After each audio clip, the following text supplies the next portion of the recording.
I have a lot of times bumped into what some people would call important people along my journey.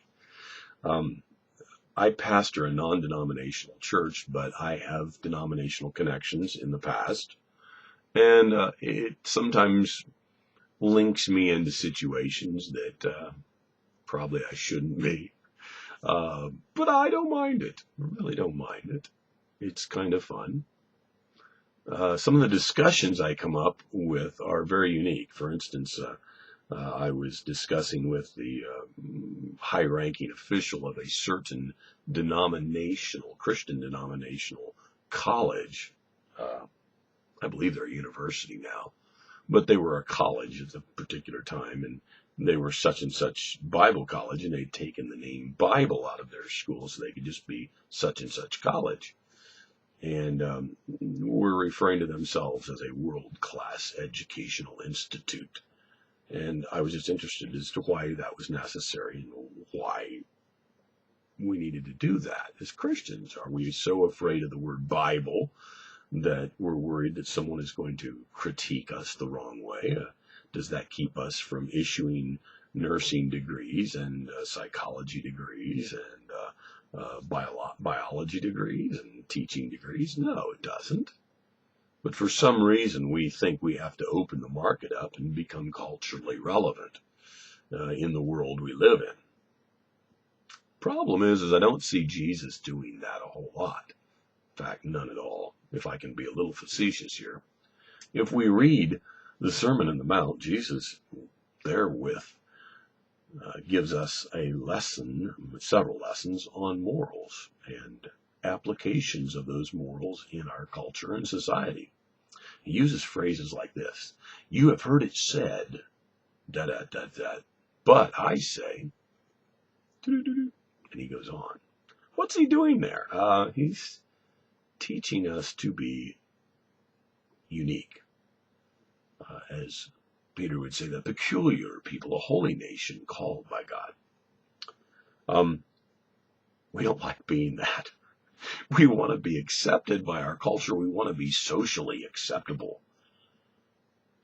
And that's not what we're called to do. We're called to live in God's kingdom. We're not even called to really live out this culture. And we have to a certain point. We need to put food on the table, and we need to have a roof over our head. And God gives us the ability and skills to work jobs to do that. But in reality, we live in the kingdom of God. It's interesting that the very first thing Jesus says in the very first gospel, which, by the way, is Mark, not Matthew. Long story, but take my word for it. Mark was written before Matthew. The very first thing he says is, "Behold, the kingdom of God is at hand. It's here. It's right here. Look, here I am," Jesus says. Very interesting. Yet we are worried about the kingdoms that we live in by the natures of this earth and what our politics are and what we look like in the acceptable range of societal evolution.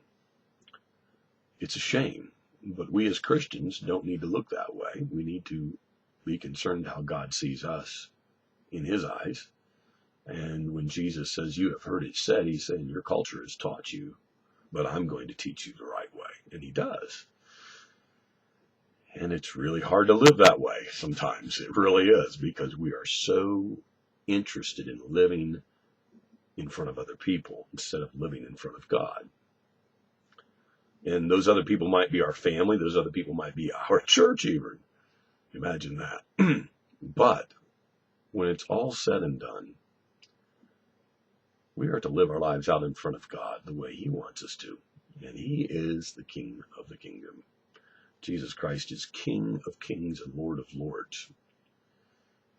The funny thing about that little title in Revelation is it's not necessarily a spiritual title. It's more of a political title. But it's how we relate to him as we walk this mortal journey. So, what am I saying? I'm saying this.